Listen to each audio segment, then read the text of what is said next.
running for the entire area, not by districts. So we have areas of town broken apart, one fighting for their school. You guys do with all the schools citywide. And I'm sorry if we have caused you problems. But many of us have just the best intention, and I'm sorry it's gotten to the point where you feel that we don't value you. We do value what your opinion is. It's very rarely do we ever mess in your area, and I apologize for that incident recently. So thank you. Ms. Kennedy.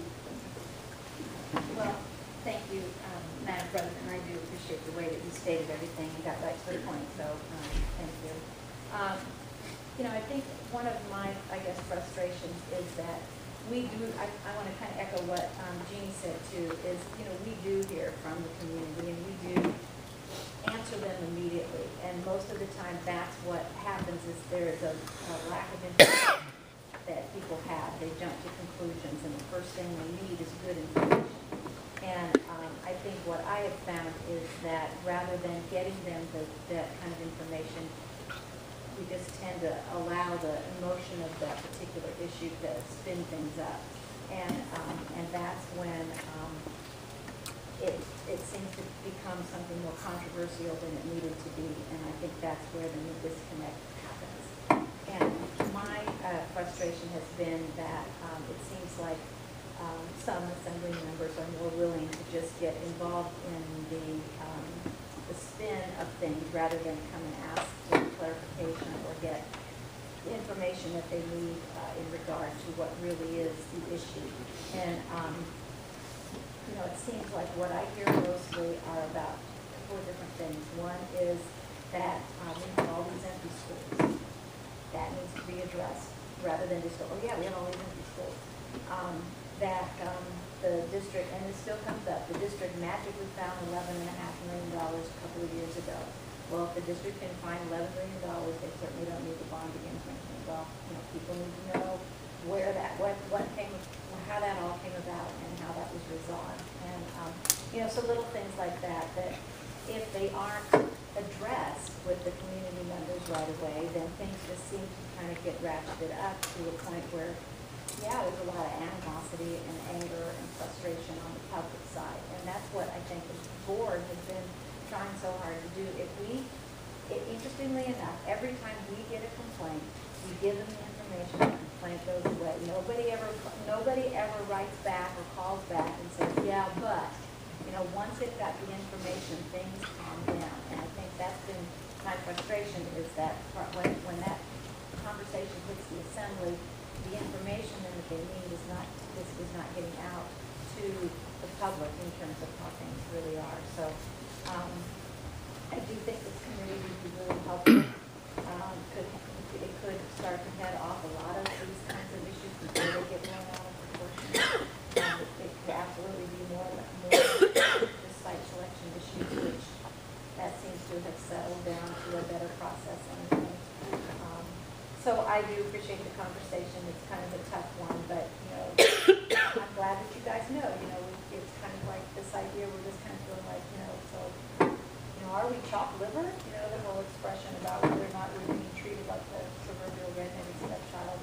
And there, you know, there is definitely a sense of that.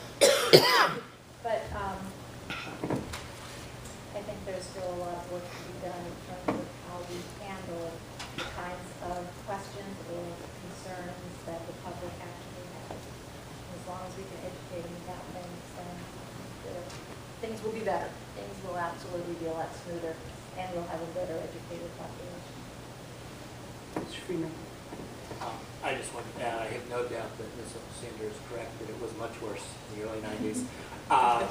Just from what little I knew about it at the time, but it's been so good for so long that we don't want to go back in that direction. Thank you, Madam President.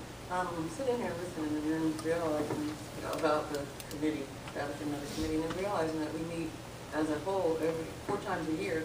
I'm not really sure that the committee is really necessary, and as Ms. Oceana said, you know, we don't have anything to talk about.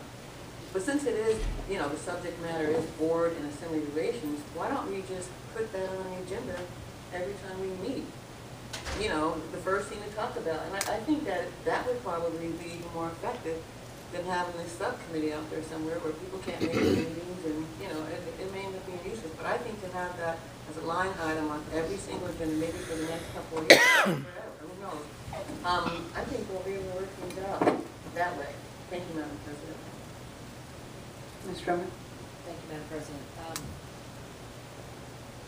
The school board, when I was on the school board, used to have retreats regularly.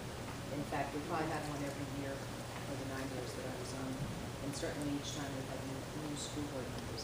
The assembly, I don't think has had one since the summer of 2008. The assembly changed pretty dramatically in that election. And we've had a number of new members since then. And we haven't had a retreat as an assembly, as a body, to share these kinds of issues. And no, it's not social engineering. This is called simply learning how to operate, getting some training. And this is why I go to things like National League of Cities, and I used to get a heck of a lot out of the National School Board conventions, because you learn how other people do it. We don't have the ability to go to the next nearest big city and see how they do it. I mean, we don't have any particularly good examples close by, but we don't need to go there. We've got our own issues. And I think perhaps for the assembly, that would be a really good idea. I'm not sure that a retreat of both bodies together would serve a particularly good function, but I think the assembly may need to go back to doing that periodically, particularly when there are new members, so that we don't have to do an all-day thing. We just have to bring people up to speed who sort of clearly come on the assembly without knowing what their role is, you know, what their role is in the community and in the politics of the community and in the budget setting and everything else, because it's clearly it's being missed. It's being missed, and I think we're seeing the results because some of those folks have not had that sort of introduction to public service that is lacked. Ms. Kennedy? Couple of things. I guess one thing that really struck me is one of the things that's been bothering me a lot about things that go on in with the school district is that we have so many layers. It's not just the school district, it's just government.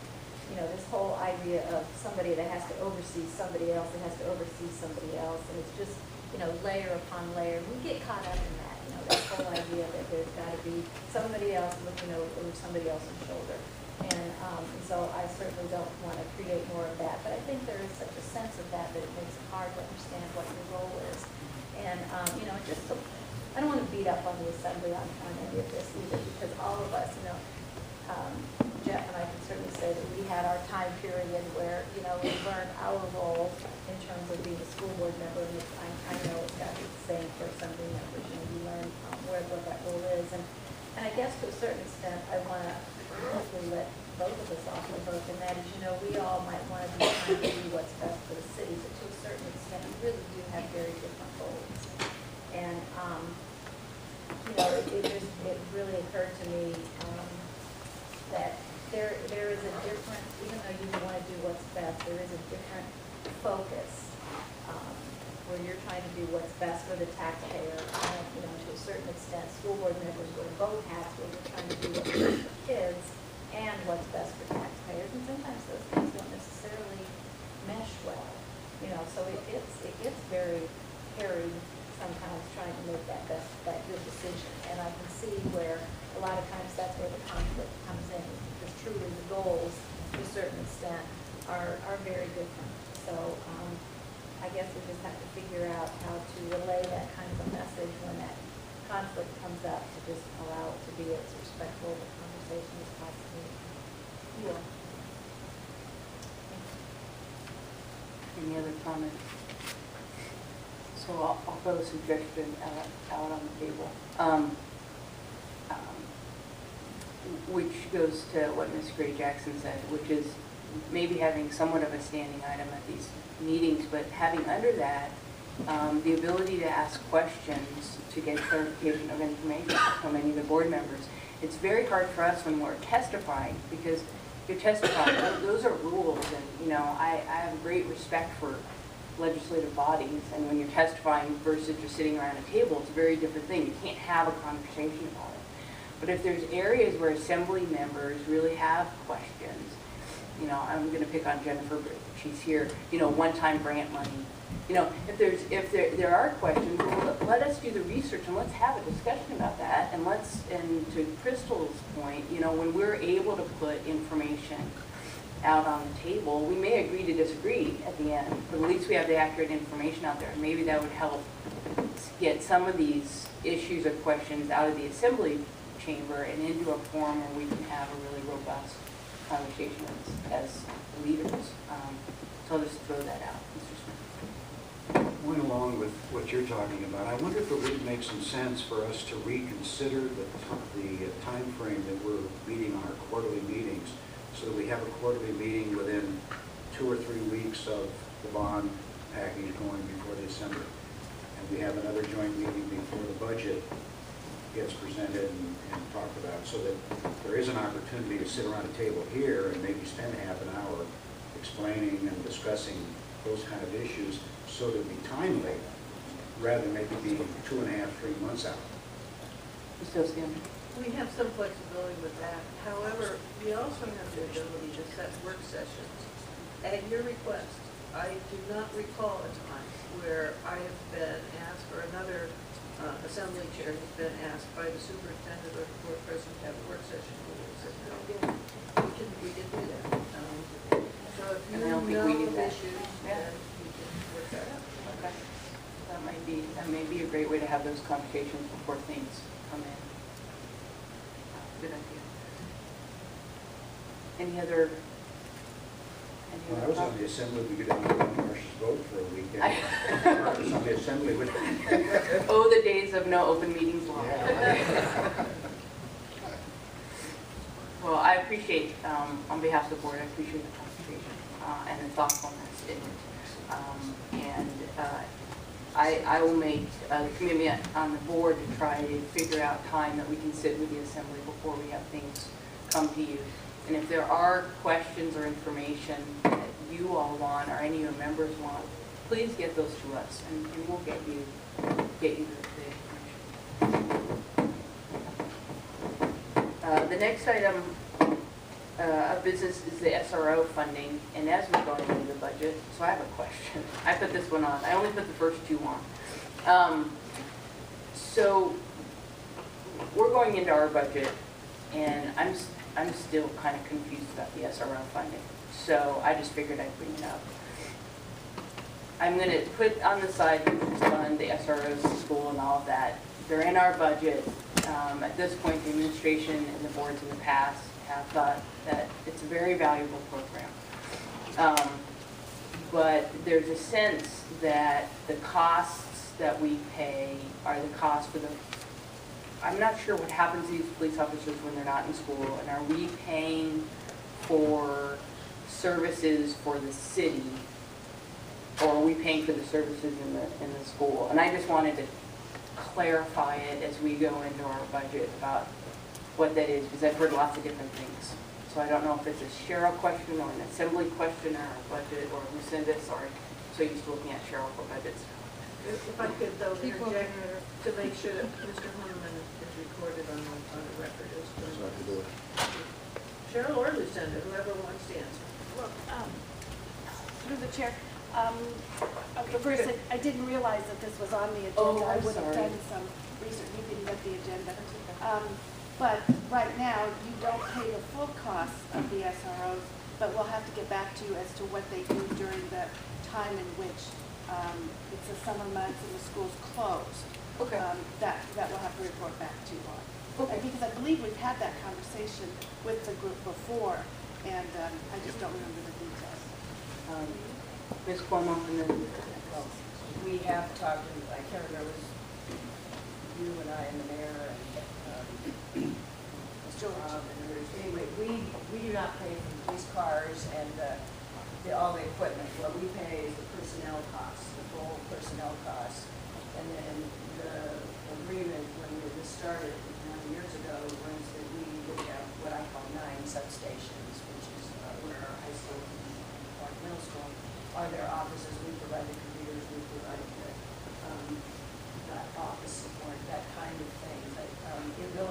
isn't the, like I said, police cars and equipment and all that. But the biggest impact to us is because some of them are on duty for summer school in the summer.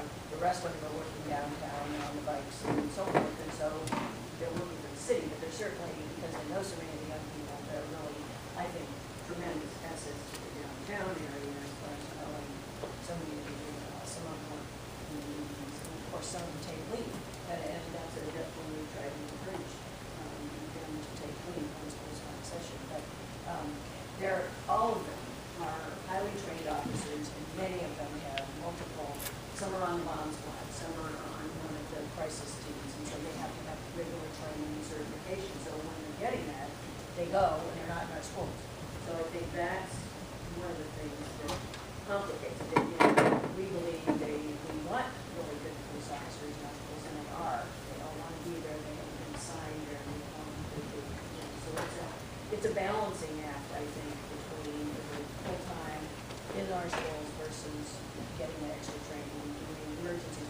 Whenever an emergency happens in a neighborhood, doesn't matter where they are, what school, they go to that. So they really are in that sense like substations. I mean, they are available within the community, in the true sense of community business. So it's always going to be great the way it was set up is that they're stationary.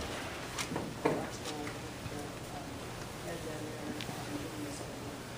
We can certainly talk again with Cheryl and the mayor's office to get you the information, but we did have that initial discussion last year. Ms. Drummond? Thank you, Madam President. Carol, I appreciate hearing that about the which part you're paying for, and the 9 substations that contributes greatly to satisfaction in the neighborhoods. I know I get a lot of positive feedback on the SROs from community councils in West Anchorage. And since 2 out of 3 neighborhoods that have the community action policing teams, Sand Lake and Spenard, in my district, I hear a lot about that. Since the new academy that's in session right now for the police department, the chief has stated as a goal to train these folks, to bring them out of the academy and right into community policing. That's how they're operating. I'd like to see some effort made to keep those officers that are in a particular high school attendance area or Park Middle School's attendance area in those neighborhoods or in the off-season, in the non-school season, because they've already got the relationships built with the folks in that community and the young people in that community who are going to be the adults in that community, or not already in high school in particular. So I'd like to see some joint effort in that direction. I think the community will get the full benefit of the training that those officers receive and the relationships that they build in their neighborhoods, which are actually small communities that are truly separate in this town. So using them in that manner, I think would be useful. Ms. Jones? I just think we have a great opportunity with people who has experience on both sides. And if this is something that we'd like to work session on or something that we can discuss, I think it's an opportunity for us to segregate out the costs for what we're doing in schools. I mean, we've been very fortunate that people have had a different sides and the answers on the questions. And as we go through a transition, I am a little worried that there's not an MOU or something. We have one, but an updated, but just having that clear as we go through a leadership transition as well. Mr. Honeyman, Mr. Flynn, Ms. Plunkett. Most of the comments were made by the superintendent, just pretty spot on. I just wanted to tell you from experience, as a day shift commander at APD back in early 2000, before the SROs, we'd have 22 to 24 officers on shift. I'd lose 6 to half of those officers to the schools prior to that. And it kind of runs the other way as well. When the SROs are on the school grounds and events going on in the community and incidents going on in the community, those officers can break from the school and respond as first responders stabilize the situation. And some of them, as Superintendent pointed out, use their special skills, SWAT, bomb team, field training, the whole work, and negotiators. And so they're good. It's a great program, but I think this is one of the areas I've long been concerned, and I agree with Ms. Johnson. I think we ought to have a work session and kind of decide how we want to proceed for the future. It's the police department employs these officers, they screen the officers, they train the officers. The school district doesn't employ police officers. They don't, it just seems foreign to me that why we try to shift the money. They're police officers first. They're assigned to schools. Mr. Flynn? Pass. Ms. Plunkett? I like the idea of a work session. I know I've had conversations with assembly members in the past. Jennifer and I have talked quite a bit, and some of them have said, oh, well, if you're paying for them, then you have full control of them. But we really don't, based on what Paul said. They're police officers first. I have been a great component and supporter of the SROs. I think that most of the time it's the only community policing that we really have going on in the city. And in a lot of times it's the only time that parents and students alike are seeing a police officer in a positive arena, as well as being able to use them as mentors for our community. And that's something that I think that we need within this community. So while I do believe in them, I sometimes do have an issue because I thought we were paying 100% of the costs of them, of at least their salaries, as well as both a sergeant and a lieutenant who does other stuff as well. And I would much rather have them, if we are going to have them, in the schools and try to work their training. I know some do, but there are some that don't. I know when I had services my area last year, that the police officers were there during not only the Christmas break, but also I think it was the spring break. And when the school's not there, and they are there working in the office, to me it's maybe not the most efficient use of their time for us as a community. And I'd sure like to see us work that more efficiently. Mr. Freeman? Well, I'm never sure, because I don't really enjoy doing it, whether it's worth the time to try to accurately figure out how much time they're spending on school district stuff versus citywide stuff. If somebody can do that and is comfortable with making those kinds of judgments and we divide the costs equitably that way, then I'm fine. I'm just as happy if we recognize that, okay, the district is paying the full personnel costs for them even when some of the time is spent patrolling the coastal trail in the summer. And in exchange, the city is paying some costs for things the school district uses, like, the running trails in the fall. I mean, it all comes out in the end, rather than trying to nitpick where each dime comes from and where it goes. If we just realize that we're all providing services that are beneficial to the community as a whole and not try to track each dime, I'm happy with that too. Ms. Gray Jackson? Thank you, Madam President. I don't want to spend too much time because I like the idea of having a work session on this subject. It's a valid subject to have a work session on. But I've never been supportive of the school district paying anything for the SROs. And the reason is because it's sort of like double dipping. You have these parents of school children who are already paying for police service here and tax it. And then they're paying twice, in my opinion, when the school district has to pay for this. So I'll talk more about it when we have our work session. Thank you, Madam President. There seems to be folks that want to volunteer for a work session. We don't necessarily do work sessions because we're such a small board. Is that something you know? Do you want me just to take volunteers for that? I don't want to step on. Is the intent to deal with it this budget cycle? We're coming up on our budget, so I just, yours is, it's not yours. Very timely. Ms. Cuomo. I would recommend that the work session on maybe looking at our budget finalization, to have the discussion before some first quarter budget meetings for the year. But I think the work session would be excellent idea because the chief and I actually met this morning last meeting. It's been up to the signing of the but that's the board. I think the work session would be. Oh, yeah, no, I wasn't thinking about that. Thank you for asking. Mr. Trainee? We're just too close to our budget cycle right now. Yep. Within a couple of meetings, so it'd be good to have it Yep. first quarter, and Debbie, as our chairman, can go ahead and set the work sessions up to the clerk, and Okay. invite you guys to attend it a couple of hours, an hour will do it. Sounds good. I'll hand it back over to you then for the work session.